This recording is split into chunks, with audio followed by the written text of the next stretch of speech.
Vídeo de hoje do canal do Nicola traz informações importantes do São Paulo e a busca por reforços. Preciso te atualizar também sobre a pressão no Palmeiras para a demissão de 2 funcionários. Falo também sobre bicho atrasado no Corinthians. Será que isso pode ter alguma interferência na semifinal da Copa do Brasil contra o Cruzeiro? Para completar, John Arias, Nino, reformulação no Galo, o futuro de Leonardo Jardim, últimas de mercado, bastidores, finanças e Luiz Castro contratado pelo Grêmio.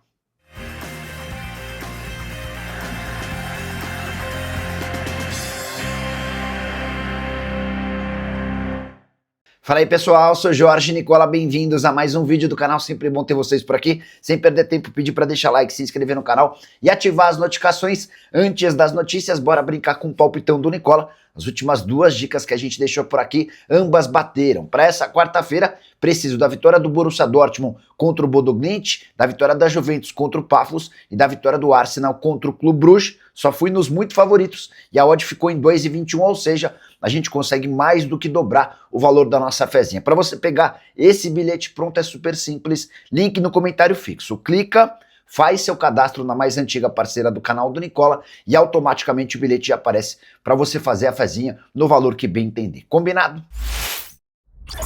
Agora sim, bora começar o vídeo com aquele tradicional giro de notícias para contar que o Flamengo perdeu um de seus patrocinadores. A ABC da Construção anunciou que precisará tirar sua marca dos shorts do uniforme rubro-negro, operação que valia ao Flamengo 7 milhões e 400 mil reais por ano, 5 milhões e 400 mil em dinheiro, 2 milhões de reais em materiais para obras no Ninho. Já a FIFA condenou o Botafogo ao pagamento de 114 milhões de reais ao Atlanta United, tudo porque o Botafogo contratou o jogador e não pagou qualquer centavo ao time americano. Numa nota oficial, o Botafogo atribuiu a responsabilidade do pagamento a John Textor e companhia.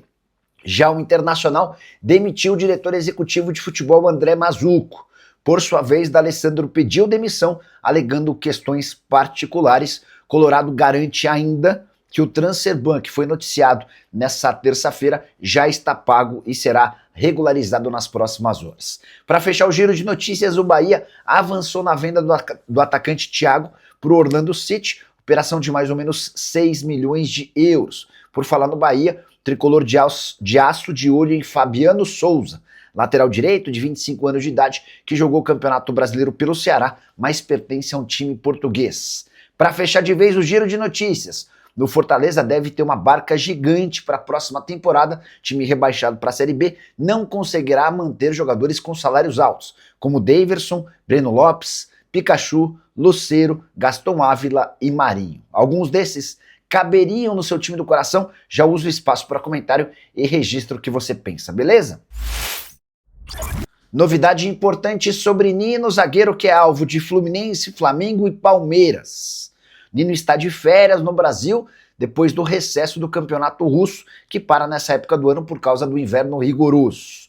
Pois bem, a informação do jornal o Globo dá conta de que o Nino já está apalavrado com o Fluminense. Resta que os clubes se acertem, o Zenit e o Fluminense. A ideia do Zenit é vendê-lo por 8 milhões de euros, com a lembrança de que ele havia sido comprado do próprio Fluminense por 5 milhões de euros. O Nino pediu para ser negociado pelo Zenit e alegou que a questão do seu filho, que tem autismo, essa questão é muito complicada em São Petersburgo. A percepção do zagueiro é de que não há escolas que têm a capacidade de assisti-lo como deveria. Diante desse cenário, o Nino pediu para ser negociado.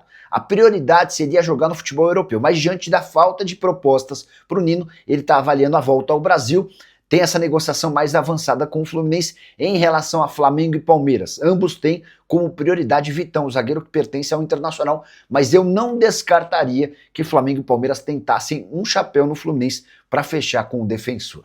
Já John Arias decidiu se pronunciar em meio a uma série de especulações de que ele pode sair do Wolverhampton na janela de janeiro. O time dele é o lanterna da Premier League. O Arias disse o seguinte, abre aspas, acho que essa especulação é normal. No futebol sempre existem rumores, ainda mais por tudo que conquistei no Brasil. É natural que me vinculem a um ou outro clube, faz parte do processo. Pela situação atual do clube, que não é das melhores, tivemos um início de temporada ruim. E como as temporadas são diferentes, no Brasil já se pensa no próximo ano e esses rumores aparecem. Acredito que, com a janela aberta, a especulação sobre algum clube no Brasil vai aumentar, mas estou tranquilo, consciente do momento que vivemos no Wolverhampton e trabalhando muito para alcançar o objetivo e mudar o que estamos passando. Queria acrescentar outra informação sobre o Arias, mais um jogador que é pretendido por Fluminense, por Palmeiras e Flamengo. O Arias e seu staff praticamente descartam a volta ao Brasil no mês de janeiro. Eles querem, no mínimo, terminar a atual temporada no futebol inglês para depois cogitarem e analisarem os próximos passos. Importante registrar que o Arias foi comprado por 17 milhões de euros e com o provável rebaixamento do seu time na Premier League, aí sim, em julho, ele deve ser colocado à venda. Hora de falar sobre o Vasco da Gama, mais especificamente de Paulo Henrique. Engana-se quem pensa que Ryan é o único jogador do Vasco na mira de clubes do exterior. O Paulo Henrique, com o moral de quem foi convocado e fez gol pela seleção brasileira, entrou na mira de um time da Itália, de um time da Alemanha e de uma equipe da Arábia Saudita. O Vasco assegura que ainda não existem propostas oficiais, mas já foi sinalizado sobre essas sondagens. Com uma curiosidade, os dois times europeus que procuraram o staff do PH são de times que disputam a Champions League atual. Temporada do Paulo Henrique é a melhor da carreira, 54 jogos, 4 gols e 8 assistências. Nas duas participações com a camisa da seleção brasileira, 1 gol marcado e existe a expectativa de que ele possa participar da próxima Copa do Mundo. Você, torcedor do Vasco, venderia o PH em qual condição? Quanto você cobraria? Ou esse atleta é inegociável? Já use espaço para comentário para registrar a sua opinião, beleza? Preciso falar agora sobre Luiz Castro a caminho do Grêmio. O acordo entre o técnico português e o tricolor gaúcho está encaminhado. Contrato de 2 temporadas, o Luiz Castro chega com mais 6 auxiliares e vai ter um custo mensal de 1.900.000. Importante registrar ainda que a expectativa é de que o Luiz Castro e os membros da sua comissão estejam em Porto Alegre na sexta-feira. Nesse momento, o Luiz Castro está em Dubai. Treinador desempregado desde que foi demitido pelo Al-Ahly e que teve passagem boa com a camisa do Botafogo no futebol brasileiro, ele chega para substituir o Mano Menezes. Vou aproveitar que falei sobre o Luiz Castro para contar um pouquinho sobre a dança das cadeiras envolvendo técnicos de futebol no Brasil. Fernando Seabra já foi anunciado como novo comandante no Curitiba, para o lugar do Moza.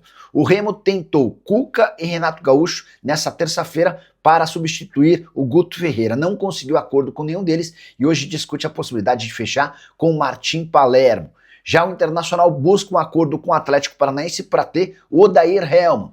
Botafogo decidiu pela permanência de David Ancelotti, enquanto Fernando Diniz, no Vasco, e Dorival Júnior no Corinthians dependem do desempenho dos seus times na Copa do Brasil para terem a continuidade e a garantia de 2026. Quero falar agora sobre o Cruzeiro, mais especificamente de Leonardo Jardim, para trazer informação importante.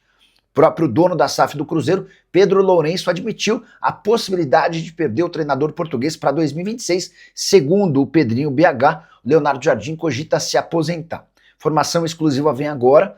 O Pedrinho foi avisado pelo Leonardo Jardim na metade do ano sobre essa possibilidade de encerrar a carreira. E desde a metade do ano, Leonardo Jardim tenta convencer o dono da SAF do Cruzeiro a tirar a multa rescisória prevista no contrato.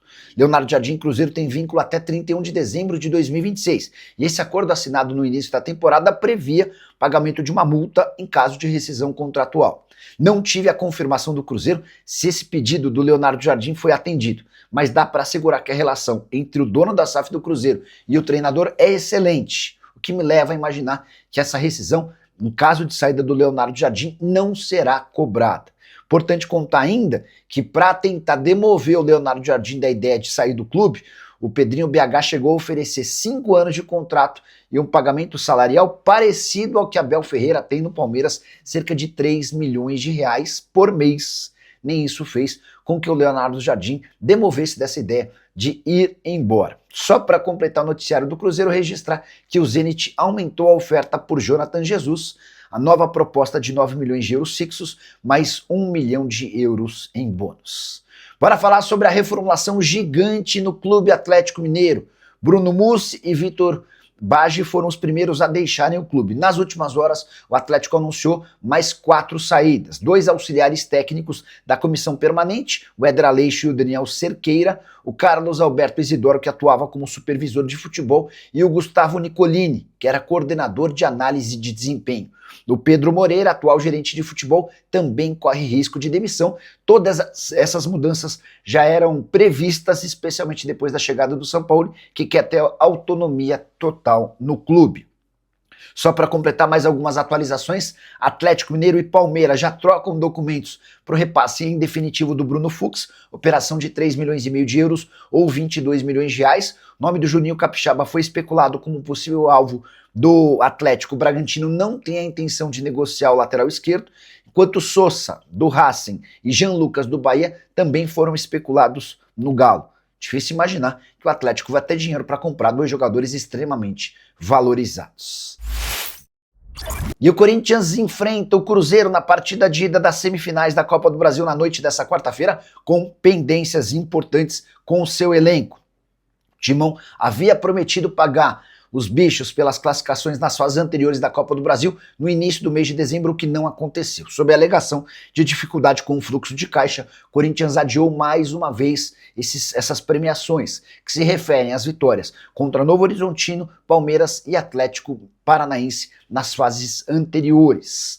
Resta saber se isso pode ter algum tipo de interferência, embora todo jogador do Corinthians saiba que a classificação para a final é mais uma ajuda e garantia de que esses bichos vão ser pagos, até porque, se for vice-campeão, o Corinthians tem direito a 33 milhões de reais, se vencer na final da Copa do Brasil, o prêmio é de 77 milhões de reais. Bicho entre atletas e diretoria já está definido para o caso de conquista da competição de mata-mata. Vale a lembrança de que o Corinthians, campeão da Copa do Brasil, ainda assegura vaga na Libertadores da América. Essa é a última chance de o Corinthians estar na principal competição do continente na próxima temporada. Corinthians que deve ter Rodrigo Garro e Memphis Depay, Yuri Alberto e Ranieri. Pelo menos todos esses quatro viajaram com o elenco. Resta saber a condição física de cada um desses atletas. Por causa da temporada sem títulos do Palmeiras, Leila Pereira tem sido muito pressionada por conselheiros próximos a demitir 2 funcionários do departamento de futebol. Anderson Barros, diretor executivo, e Guilherme Dias, chefe de scout. Já dá para cravar que a chance de o Anderson Barros cair é muito pequena, até pela relação que ele tem com o técnico Abel Ferreira, esse sim, gigante dentro da estrutura do clube e o grande manda-chuva do departamento de futebol. Pode acabar sobrando para o Guilherme Dias, que tem quase 11 anos de Palmeiras, tendo passado por praticamente todas as áreas. Ele começa nas categorias de base, se muda depois para chefe de scout, onde atua primeiro na base e agora no profissional. A alegação desses conselheiros mais próximos da Leila é de que o Palmeiras errou demais na hora de contratar jogadores. E, de fato, alguns números mostram isso. Dos 12 reforços contratados pelo Verdão em 2025, só 4 estiveram entre os titulares na final da Libertadores da América. Um deles, o Carlos Miguel, que só jogou por conta de uma lesão no braço do Everton. Importante registrar que Mikael custou 30 milhões de reais, que o Jefté chegou para custar 38 milhões de reais, M. Martínez comprado por 47 milhões de reais, isso sem falar no Sosa, que custou 90 milhões de reais, e no Facundo Torres, que chegou por 73 milhões de reais. Você soma tudo isso e chega a quase 300 milhões de reais por atletas que não conseguiram vingar. Até por isso, os conselheiros próximos a Leila atribuem a responsabilidade a Anderson Barros e Guilherme Dias. Mas quero destacar que Abel Ferreira teve participação decisiva em praticamente todos esses jogadores. É a estratégia do Abel, preferir apostar em jogadores sem grande nome, sem grande lastro, para que ele seja o grande rei, o grande astro da companhia para a próxima temporada. Há dentro do Palmeiras a intenção de contratar jogadores, ainda que o Abel Ferreira seja contrário. E você, como é que pensa sobre essa situação? Bora usar o espaço para comentário para registrar a sua opinião, beleza? Descobri detalhes importantes da busca do São Paulo por reforços para 2026. Para começar, quero te contar que o Tricolor está atrás de 6 contratações. As prioridades: um zagueiro, um volante e um meia atacante. Depois que essas 3 posições forem ocupadas, aí sim, São Paulo vai ao mercado em busca de atacantes. Registrar também que Gemes, zagueiro que pertence ao Mirassol, foi sondado e descartado. Mirassol acaba de comprá-lo por 4 milhões de reais, equivalentes a 60% dos direitos econômicos. Mas Mirassol, para vendê-lo, pede 31 milhões de reais. Aqui vem outra informação exclusiva. A ideia do São Paulo, nos 6 reforços da próxima temporada, é investir em atletas em que não haja necessidade da aquisição dos direitos econômicos. A ideia do São Paulo é pagar apenas salários e luvas, ou seja, precisariam ser jogadores de graça, livres no mercado, ou então que chegassem por empréstimo. Até por isso, já dá para descartar alguns nomes que têm sido especulados, como Gustavo Scarpa, Everton Cebolinha e Orreta. Você, São Paulino, entende que o Tricolor precisa de quantos reforços para o próximo ano? Já usa o espaço para comentário e registra sua opinião. Só não esquece de deixar like e de se inscrever no canal. A gente se encontra assim que surgir notícia. Tchau!